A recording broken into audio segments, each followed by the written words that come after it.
so much for coming. My name is Heather Lar, and I'm a program manager here at NCEAS. And today I will be going over our recent call for proposals with our Morpho Initiative. And so just a few housekeeping items. This is a webinar format. And so unfortunately, I don't think I have chat enabled, but I think the Q&A is enabled. So if you have questions, you can put them in there, and I will do my best to answer them at the end. I'm running solo today, so I'm not sure I'll be able to get to it during the presentation, but please feel free to put your questions in there and I can look at them and answer them live at the end. So just to move us down the road, if I can advance my slide. All right, 1 second. I'm going to stop sharing and then I'm going to share again. 1 minute.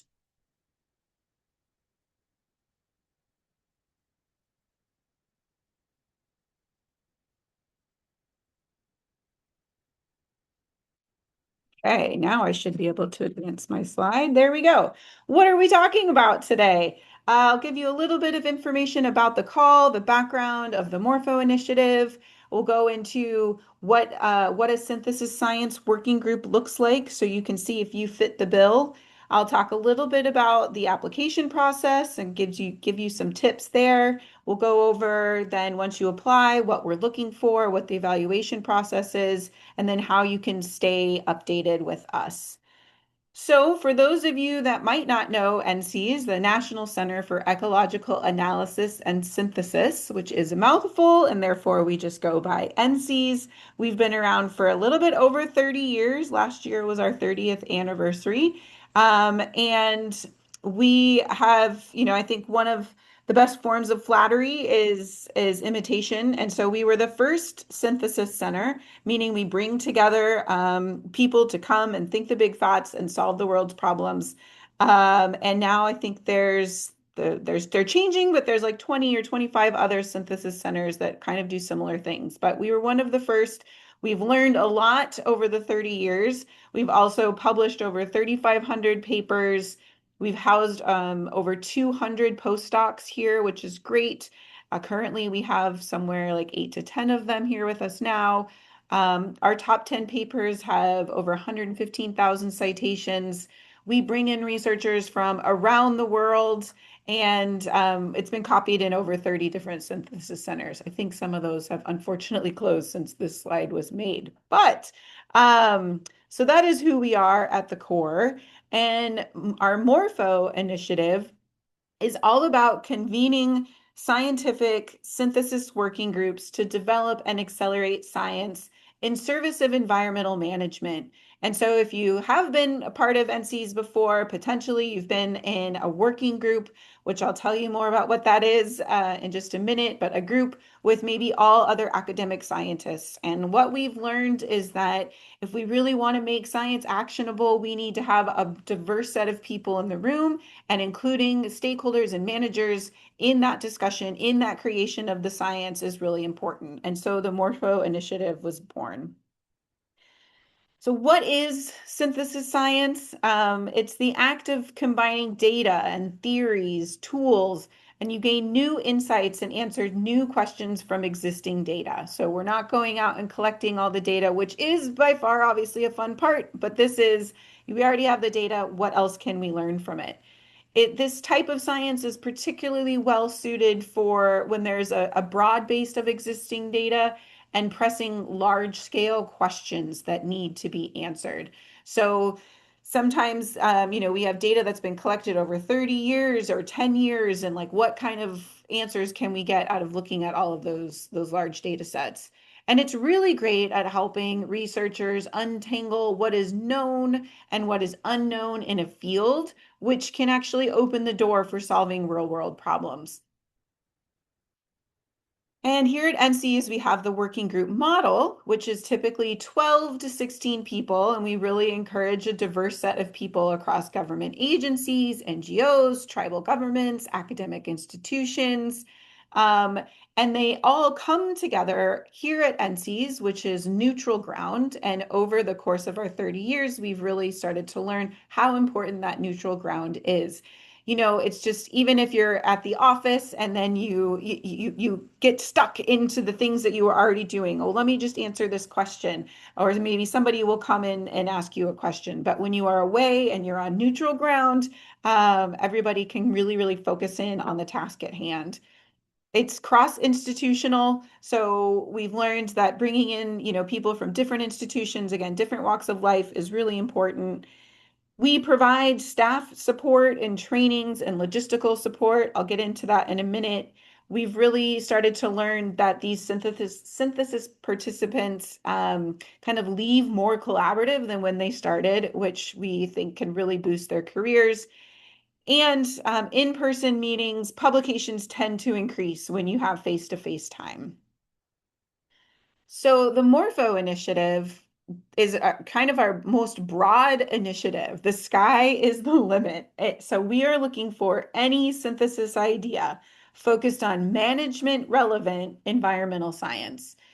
If there's something that at the intersection of climate change, biodiversity, and AI, those are highly encouraged. But in general, it's any management relevant environmental science.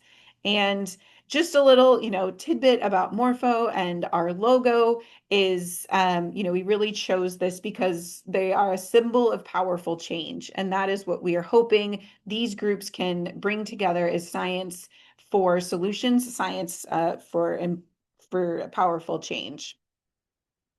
So what do some of the previous working groups look like? So the first round was in 2022. We had a wide range of topics. So some prescribed burns from California to Colorado. We were also looking at grassland bird conservation. In 2023, looking at pollinators and native landscaping, kelp restoration, and sustainable fuel breaks. 2024, global trade and unsustainable fisheries, looking at sharks and rays and what we can learn about the trade there. Looking at thiamine deficiency, vitamin deficiency in aquatic systems and what that is doing to particularly our salmon. Last year, we welcomed two more groups, the Nature Health Index and also looking at climate resilient inland fisheries. So all of these projects are also, you can find little synopses on our website if you're interested on digging deeper on what are the types of projects that we fund. But in terms of if you're thinking about putting a project together, questions that are ideal for working groups are things that you've been noodling on, things you've been wanting to investigate. But it would be great if you could have kind of diverse colleagues come in and think about that issue in a broad way. You maybe haven't had the resources to bring those people together. That is what NCEAS does. That is what the Morpho Initiative does, is bring it kind of pays for the people to come together and have dedicated time to think about this problem. Topics that you're already working on as part of your job really help. This is particularly helpful for people in the management sector. I know it can be challenging sometimes to incorporate this more broader thinking work into your more prescribed, if you have a kind of prescribed job in the management sector.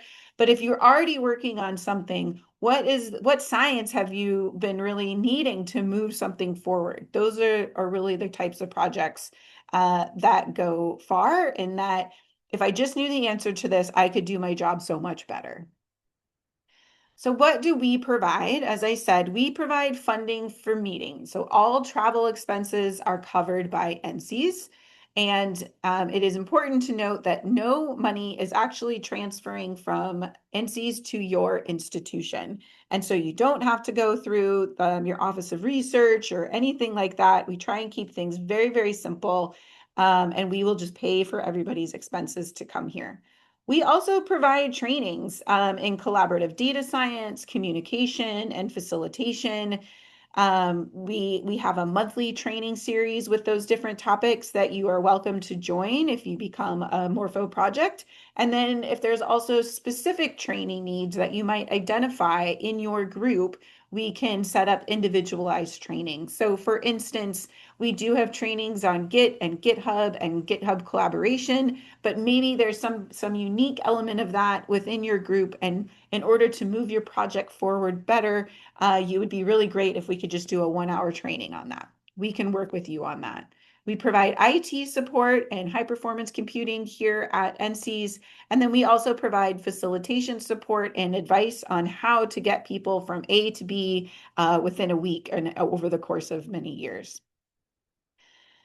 So as I mentioned, the types of training, we do data management, project management, facilitation, collaboration on GitHub, developing a communications plan. We also have communications staff on site that can really help you with how to write a press release, how to get your science out there. And you also get to come to NCEAS. So if you've known NCEAS for a while, we moved into a new building in 2020.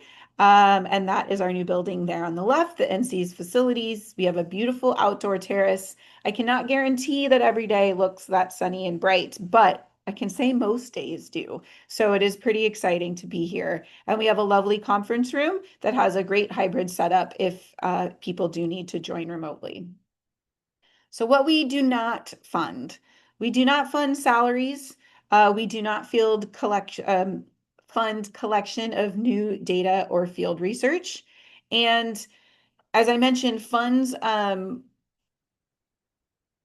cannot be transferred and spent at the investigator's home institution. So as I mentioned, all the funds stay here at NCEAS. It actually makes the process so much more simple for you on the receiving end. So you might be thinking, okay, great. I'm going to get a group of people together. We're going to come. I don't think I mentioned this earlier, but typically the scope of a working group is 2 years, and you meet 3 times over the course of that 2 years in person. But what's going to happen after that? What are you expecting us to do? And we are really broad in kind of what we're hoping with our outcomes. But teams typically do develop models or databases, briefs, publications, policy recommendations for use in natural resource management. Sorry, that should not say throughout the Gulf. That is our other initiative, but it can be anywhere. Engagement with the NC's community. We have about 30 to 45 residents here, all working on different projects. You get to engage with us and maybe come up with new research ideas or new networks. You enhance your network with that through your working group, but also by meeting other NC's residents. And you get advanced data science and communication skills, which we're providing through the trainings. So it's a great thing to be a part of. And as I mentioned, this is kind of a 2 year process. And what that looks like is a windy road potentially. So you have kind of your pre-meeting where you line your expectations, you agree on your team tools that you're going to use for, are you going to use GitHub? Are you going to use Slack? All of those different things. And you start wrangling data. Typically, this is done with a Zoom meeting or an online meeting and emails, kind of some pre-meeting work. Then you have your first meeting here at NCEAS. This is the time where you really start to refine your questions and develop a plan. So maybe your proposal said you wanted to do something. You started wrangling all the data, you started doing all the things. Let's figure out if we can actually do that in the first meeting. And guess what? Things might change. There might be a curve in the road. That's okay. Then you're all going to go home with tasks in hand and start to do analysis and start to figure out what is possible.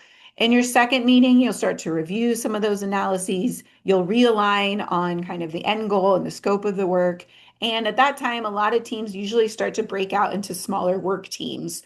Those smaller work teams might meet, hybrid or Zoom over the course, until your third meeting.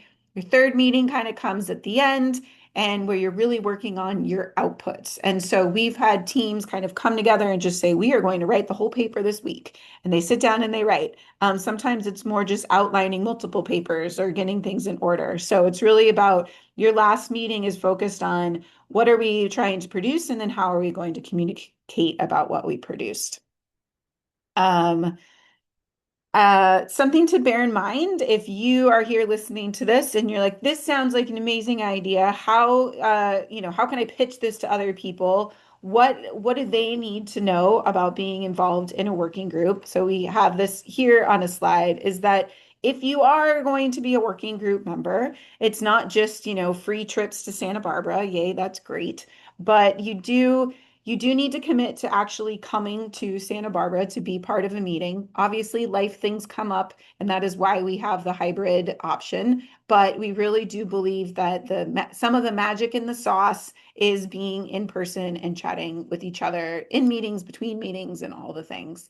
When you're here, we expect you to contribute in the meetings, and we also expect you to be involved in the in-between part. So you can't just show up and say, "Great, here's all my wonderful thoughts," and then I'm going to go home and not do anything. This is going to be work in terms of virtual meetings in between, maybe helping with the analysis, maybe helping with the writing. We really kind of hope people can communicate clearly about what they would like to do and what their time constraints are and what they feel like they can do. Usually in the first group set of meetings, we agree on authorship guidelines on how, if papers are going to be a product, what that is going to look like. We expect people to contribute and agree to kind of some ground rules on how to communicate and how to be with each other. Also look at the NC's code of conduct and agree to the fair data principles. So I will pause. Proposal writing. We have tried to keep the proposal pretty short and sweet and pretty simple. Um, there's a template for you. It can all be found online. We also have this checklist for you on things you should be thinking about when you're thinking about a proposal. Have you identified a problem that's great for synthesis? Do you have the data? Is there a clear pathway to implementation, to getting, the partners on board and how to do this? Do you have a diverse group of team? Is the scope of the project attainable in 2 years? And obviously we know that might change, but you kind of have 2 years to think about this. Have you sought feedback from the program from us? You're welcome to chat with us on your idea and approach, and I'll tell you how to do that in just a minute.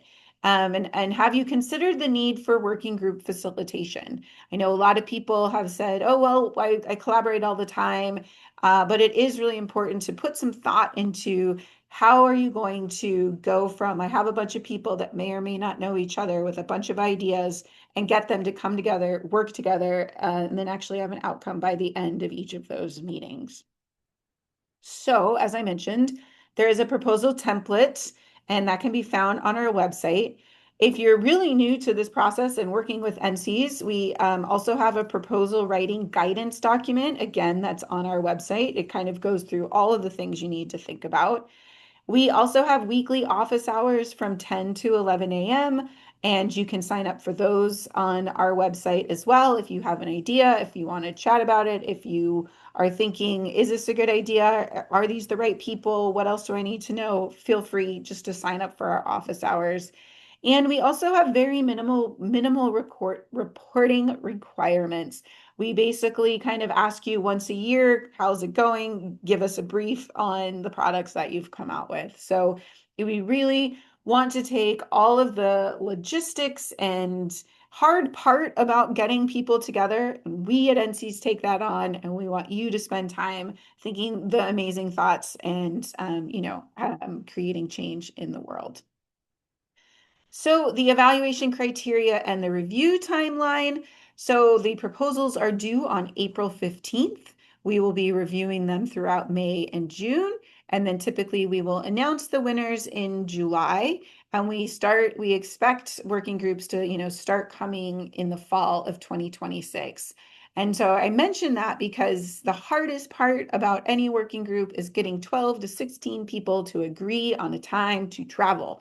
And so we really encourage people, if you are awarded in July, that you immediately start thinking about when is a good time we could come in the fall. But what we are looking for, so we have a scientific advisory council that gets together and we review all of the proposals, and we look for, is it science and in service of solution? What are the potential impact pathways? And what's the anticipated management and policy implications? And did you make that clear? Is it clear why questions are critically important right now? What is the urgency of this? We're going to take a look at your management and inclusion plan. Are you thinking about how you're going to get everybody in the same room working well together? We're going to look at your working group composition to make sure that it is diverse across disciplines, career stages, backgrounds. We really want all the right voices in the room, and we want all the kind of different career levels and abilities to make something go from a big idea to an actionable output. We're going to be looking at data availability as well. Make sure that you have the data or you think you can get the data. And is this a unique research contribution? And so you can get a hold of us you can contact us at morpho@nces.ucsb.edu.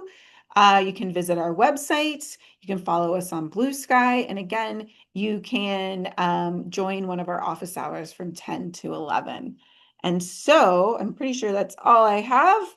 And I am going to attempt to now open this up for questions. So feel free to put them in the Q&A if you would like, and I will answer any questions you might have. Or maybe I did such a fabulous job you don't have questions, but let's see.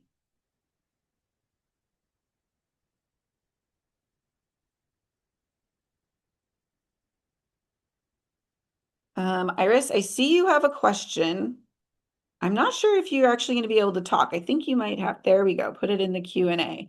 How is your current experience with foreigners entering the US? Yes, good question. So we have not had any troubles with foreigners entering the US. We can provide a visa letter for each person that might require a visa. We can do like an official, you've been invited to a meeting and here's the visa letter. So we haven't had many people turned away from yet, but I can't guarantee the future. Do we need confirmation from working group members that they are available and interested? Yes, you do. So when you put in your proposal, you'll list out all of the working group members, and then you actually need to like check a little box that they have reviewed the, kind of the same thing I talked about around what does it mean to be a working group member. So you can check all those boxes. So maybe you have, 10 people that you know are really interested. They've checked that box, but you think you might need some other people. It is okay to have, 2 or 3 or 4 people that are not confirmed, but you're thinking about them. That's fine, but you definitely need like the majority of the working group members confirm that they're interested. Could this be for an international group as well? Yes, entirely. You are welcome. International proposals are welcome.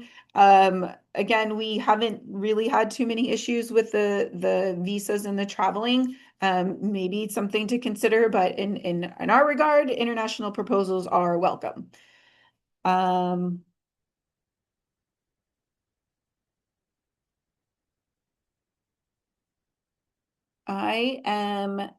Martin, I am not entirely sure about your question about in-depth cell phone checking, social media. Oh, at the border. That has not happened to anyone in our groups is all I can say about that. To what extent is it critical to have experts from policy side in the coordination team? I think we highly encourage it, but it's not, it won't be, you won't be docked if you don't have that. But what we would like to see is what is your pathway to that. So if this is like a big policy side and maybe you don't have someone that is working on that policy, that is okay. But how do you think you would get your science from kind of the classroom into the policy? So you don't have to have the person, but at least thinking about it is really helpful in terms of, evaluating how far that can go. Will an NC staff member be assigned to help facilitate, manage the working group project throughout the duration? Or is this working group lead responsible for project management? Excellent question. So we offer support in terms, facilitation support in terms of your first working group meeting.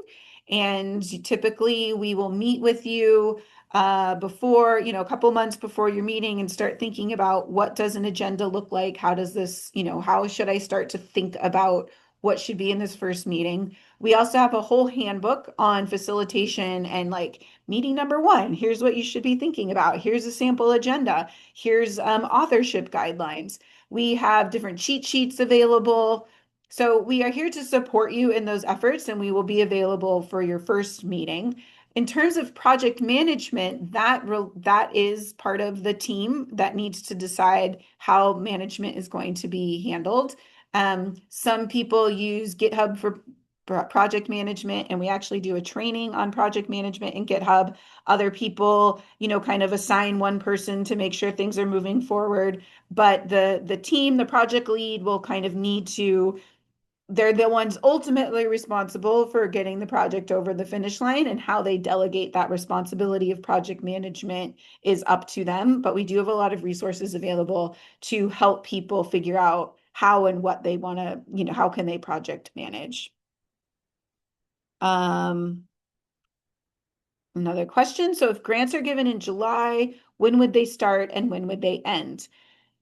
So this is typically a 2-year process. And so again, we encourage, if they're given, kind of in July, we encourage you to get in 3 different working group meetings. So that's what, July 2026. So then that would be ending July 2028. We also understand that, things happen and you can't get all the right people together. So, we're not super firm on the deadline of July 2028. Like if it needs to extend a month or two here and there so you can get all your meetings in, that is also fine. But for your planning purposes, I would expect kind of going through 2028.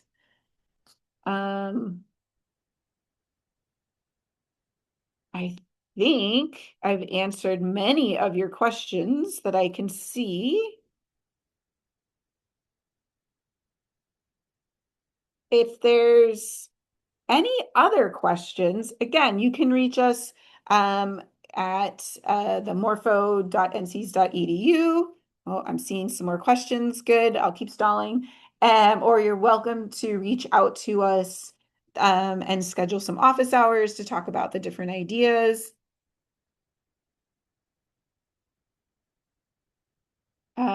I'm just reading something looking for the specific outcomes of the different projects. So, sorry, just reading. So the basic question is, where can I find the outputs for a lot of these projects? We don't typically like organize them with like, here's this working group and here's the output. We will work with working groups once publications are ready, and we have, as I mentioned, a communications person, and we'll help kind of get that word out about these different projects.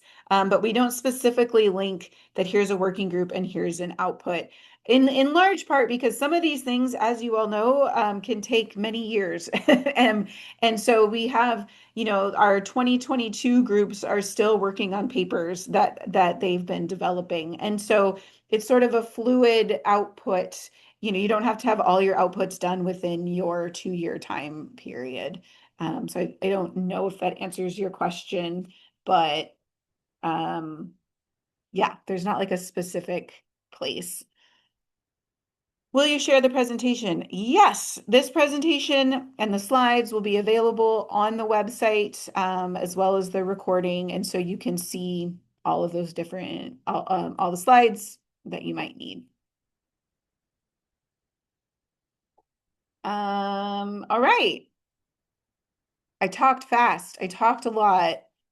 If you, um, Thanks, Martin. I'm reading your note. If you have any other questions or anything, feel free to reach out to me or Courtney Scarborough, or you just message the Morpho at ncs.ucsb.edu and we will get back to you. My best email is I get all of those Morpho ones, so just morpho@ncs.ucsb.edu. All of that is also on our website. And again, these proposals will be due April 15th. Office hours, you can find that on our website as well. There should be a link for how to sign up for office hours. If you don't see the link for whatever reason, please just message that morpho@ncs.edu email address. I think maybe the questions have stopped coming in. I like to keep things short and sweet for people because I know we're all busy. So again, please feel free to reach out if you have questions. We're happy to chat on the phone. We're happy to chat over email. And we really are excited to see some cool proposals coming in on April 15th.